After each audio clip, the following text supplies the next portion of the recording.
As a longtime fan of the Sonic that's not the fast food chain, I'm probably echoing the sentiments of many fans in the franchise as deep as I am when I say that we used to pray for days like this. I'll tell you, I'm on my knees filming this video right now. Unfortunately, I can't show you, but you'll just have to trust I'm on my knees. And what are these times we've been praying for? Well, a really good fucking 3D Sonic game. And I am proud to say, with my chest puffed up and watery eyes, that Shout Generations is that 3D Sonic game we've all been waiting for. Badass, edgy humans, I'm RidersDX, and today is quite honestly a time for me to hand heart all the way as a Sonic fan, because I played and finished the main Shout Generations campaign this past Tuesday, and quite honestly, I don't know how to move on in my life. This video sort of serves as a hot off the presses I need to talk about this game right now kind of vibe, instead of a proper breakdown over everything the game has to offer. Like for instance, I'm not really going to dive into the Generations remaster here because quite honestly, I don't really have much to say about that yet. But that's okay, because the Shout Generations part is going down as one of my favorite 3D Sonic games of all time. And that's insane to me as someone who's been holding on to a top 3 consisting of Adventure 2,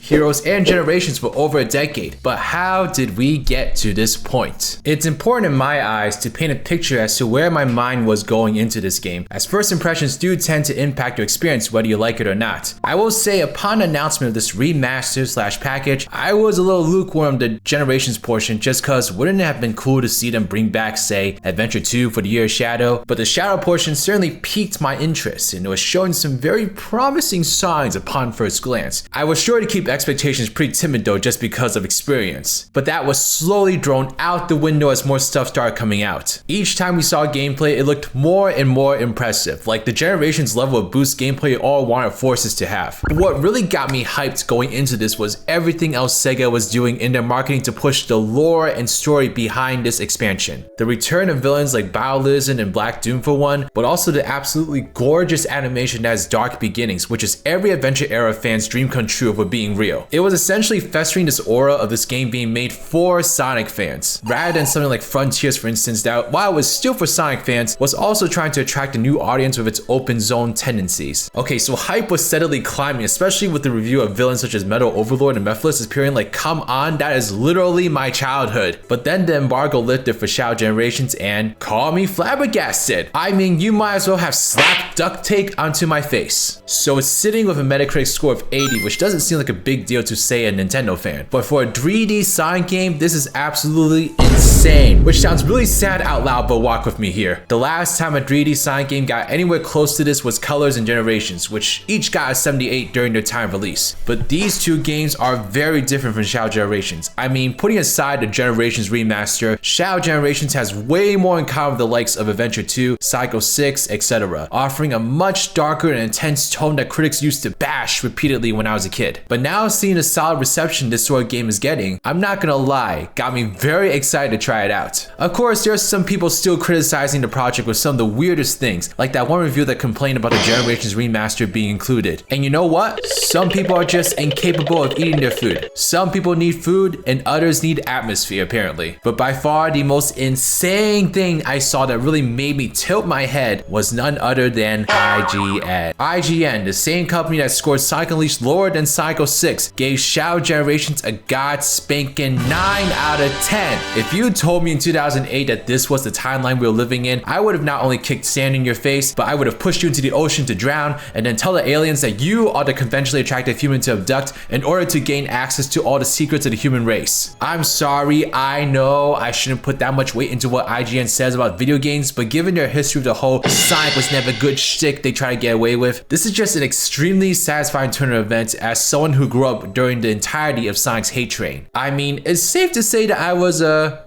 hyped. So on Tuesday morning, once I got off that flight from Florida where I saw the greatest and most life-changing show this world has ever seen, I scurried home and on 4 hours of sleep, downloaded and booted up Shout Generations. I played this pretty much the whole day, falling in and out of sleep near the end, but you know what? That didn't detract from the ultimate conclusion I came to upon finishing that last boss, which was the indisputable fact that I had just played one of the best 3D Sonic experiences ever. It's hard for me to truly feel steady in this opinion just because it's only been a few days, but I I am confident I at least like this portion better than the original Sonic Generations all on its own, and that is already a huge hurdle to overcome in my head. So just starting from a strict gameplay perspective, it has never felt better to control a hedgehog in a 3D Sonic game. Never! This game somehow combines the best of both the boost formula, the open zone frontiers thing, and you know what? Even the adventure formula at this point. If we focus on the actual action stages, the boost has never felt more satisfying, but also has never felt as balanced out as it does here. One criticism I had with previous 3D Sonic games is how overused the boost can feel, especially in games like Forces and the Cyberspace Frontiers levels, but it doesn't feel that way at all here. In fact, the transition between boosting and solid 3D platforming is so solid and seamless here. Another thing this game does is it has two acts of each stage, and one is fully 3D and the other is fully 2D, and you know what? I love this. I've been asking for fully 3D boost levels for millennia, and to see it not only be done here,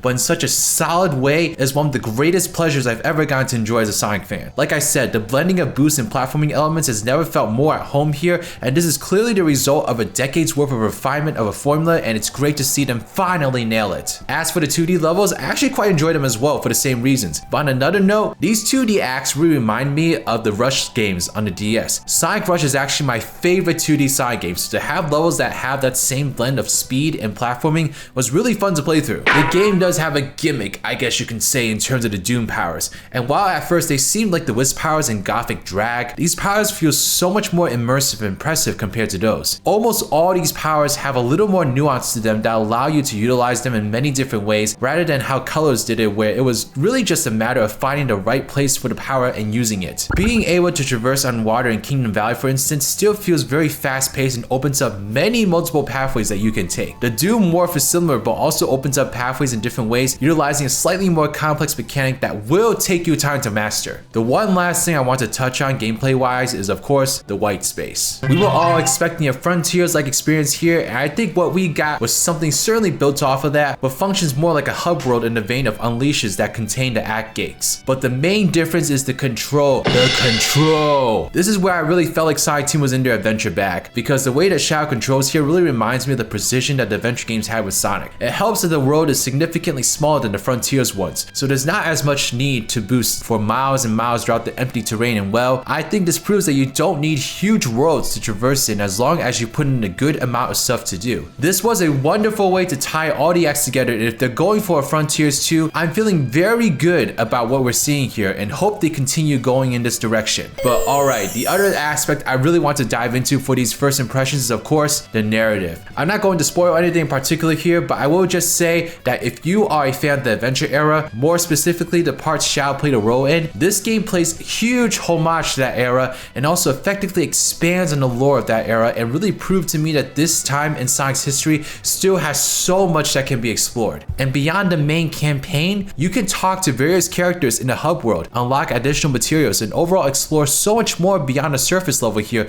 if you are truly interested, which I personally am. All this stuff combined with the material outside the game, such as Dark Beginnings, truly shows more than ever that Sega wants to embrace all the complexities and nuances of the Sonic franchise, right down to bringing back faces and enemies I would have never thought was possible growing up with Sonic. I do plan to dive into the narrative of Shadow Generations much more closely, spoilers and all, because it truly is one of my favorite stories of the series. I nearly choked up at the end, I'm not kidding, so look forward to that. But for now, just know it's good and you need to play it ASAP so you're not spoiled. I got to say, this feels like the Mania equivalent for 3D Sonic, even though we're not getting insanely high scores like that game did. It's no secret that 3D Sonic is a struggle bus. I'm not going to harp on that anymore, but I will say to see this series continue to fight over and over again to get these games to the quality that they deserve to be is something I'm eternally proud of as a Sonic fan. I got into this franchise all the way back in 2003 of Heroes. Little did I know, I just stepped into one of the biggest roller coasters you could get on in the gaming industry. But through thick and thin, I may have had moments where I truly doubted Sonic, but I always came back because there was just something about this franchise that made it impossible for me to truly look away. So to sit here in this moment and see this game come to fruition wow me the way that it did, it's surreal, it's incredible,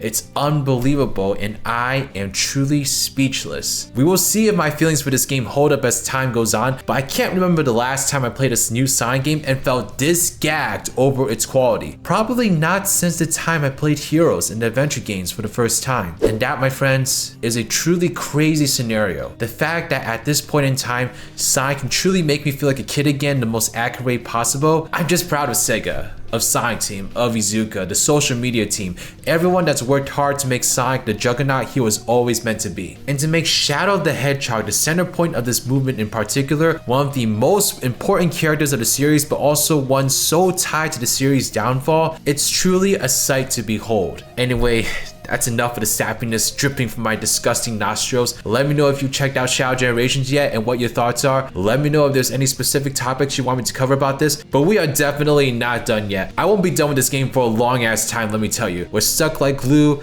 and I couldn't be happier to be entangled in a mess as beautiful as this. But alright y'all, this is Riders, riding out.